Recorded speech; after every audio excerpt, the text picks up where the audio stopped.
Assalamualaikum warahmatullahi wabarakatuh. Alhamdulillahirabbil alamin. Wassalatu wassalamu ala sayyidina Muhammadin wa ala alihi wa sahbihi ajmain. Amma ba'du, fa ya ibadallah, usikum wa nafsi bittaqullah faqad fazal muttaqun. Hadirin yang dirahmati oleh Allah. Allah Subhanahu wa taala berfirman pada surat Al-Imran ayat 102. Ya ayyuhalladzina amanu ittaqullaha haqqa tuqatih wa la tamutunna illa wa antum muslimun. Wahai orang-orang yang beriman, bertakwalah kalian kepada Allah dan janganlah kalian mati kecuali dalam keadaan Islam. Hadirin, apabila kita perhatikan ayat ini, maka kata iman ditempatkan sebelum kata takwa.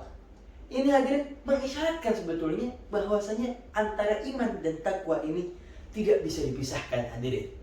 Nah, untuk definisi dari takwa itu sendiri adalah mematuhi semua perintah-perintah Allah dan menjauhi larangan-larangannya. Hadirin, sebagai seorang muslim ada 3 perkara yang sudah seharusnya untuk kita ketahui. Yang pertama adalah rukun Islam, yang kedua rukun iman, dan yang ketiga adalah ihsan. Yang pertama ini rukun Islam adalah terkait dengan hal-hal yang zahir, terkait dengan ibadah kita, sholat kita, puasa kita, zakat kita, dan lain sebagainya. Yang kedua rukun iman, ini terkait dengan hal-hal yang batin, terkait dengan kepercayaan dan keimanan kita. Misalnya iman kita kepada Allah, kepada Rasul-Rasul Allah, kepada malaikat, kepada kitab-kitab Allah, dan lain sebagainya. Dan yang ketiga adalah ihsan.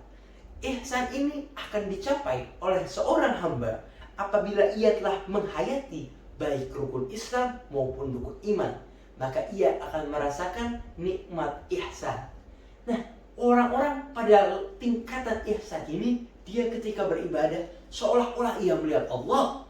Dan ketika dia pun tidak merasa demikian, maka Allah pasti melihat dia. Maka hamba Allah pada level ini disebut sebagai muhsin. Allah berfirman, Inna rahmatullahi qaribun minal muhsinin. Sesungguhnya rahmat Allah itu dekat dari orang-orang ahli ihsan atau muhsinin. Hadirin, ketika kita mencari sosok yang paling ideal, yang paling sempurna dalam mengimplementasikan Islam, iman, ihsan, serta ketakwaan, maka orang tersebut adalah Nabi kita Muhammad sallallahu alaihi wasallam. Karena beliaulah sosok yang paling bagus, paling mulia, dan paling sempurna dalam mengimplementasikan 4 hal tersebut. Bahkan Allah Subhanahu wa taala sendiri yang memuji Nabi Muhammad sallallahu alaihi wasallam. Laqad kana lakum fi Rasulillahi uswatun hasanah.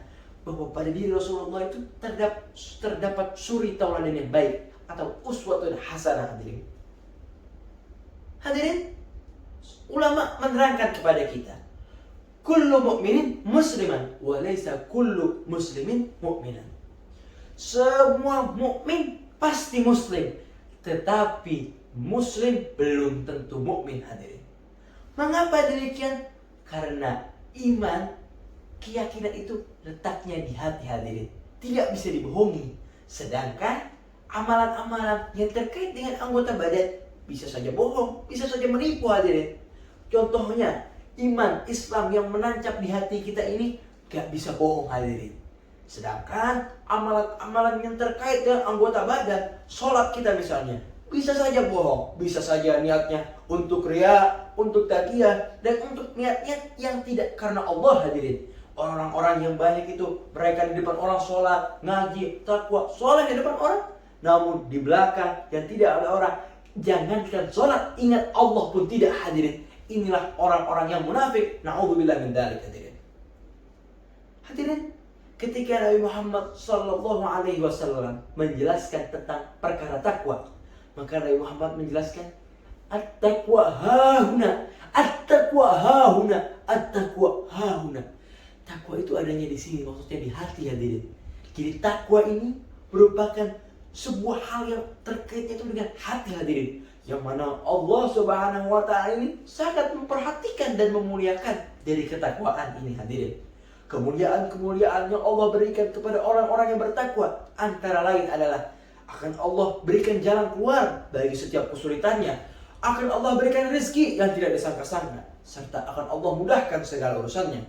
Allah Subhanahu wa taala berfirman, "Wa man yattaqillaha yaj'al lahu makhraja wa yarzuqhu min haitsu la yahtasib, wa man yattaqillaha yaj'al lahu min amrihi yusra."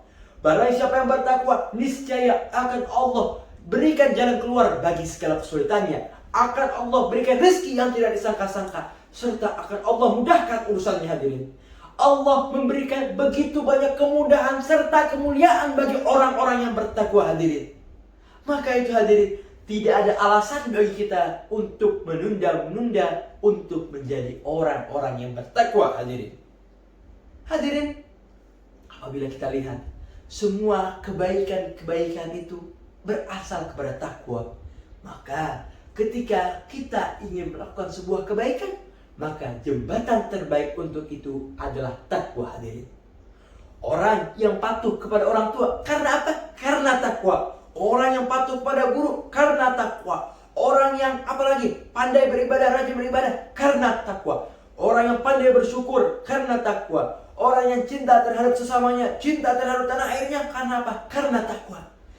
Jadi hadirin, semua kebaikan-kebaikan itu disebabkan oleh ketakwaan kita kepada Allah. Hadirin, itu semua merupakan buah dari pohon takwa. Hadirin, nah hadirin, bukan hanya sampai di situ. Orang-orang yang dimuliakan oleh Allah adalah orang-orang yang bertakwa. Inna akramakum indallahi atqakum. Sesungguhnya yang paling mulia di antara kalian adalah yang paling bertakwa. Jadi di sisi Allah, siapakah yang paling mulia? Apakah dia yang paling tampan, dia yang paling tinggi, dia yang paling hebat? Tidak, hadirin. Yang paling mulia di sisi Allah adalah orang-orang yang bertakwa. Maka itu hadirin, mari kita berusaha untuk menjadi orang-orang yang bertakwa. Hadirin, Allah akan memberikan ganjaran yang luar biasa bagi orang-orang yang bertakwa, yaitu surganya yang penuh dengan kenikmatan yang kekal abadi. Allah berfirman pada surat Asy-Syu'ara ayat ke-90, "Wa uzlifatil jannatu lil muttaqin." Dan sesungguhnya surga ini kami sediakan untuk orang-orang yang bertakwa. Hadirin, karena itu marilah kita bersama-sama berusaha untuk menjadi orang-orang yang bertakwa. Amin ya rabbal alamin.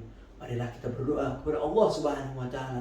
Allahumma ja'alna wa jami'al muslimin wal muslimat wal mu'minina wal mu'minat fi zumratil muttaqin wa hifdzikal muflihin.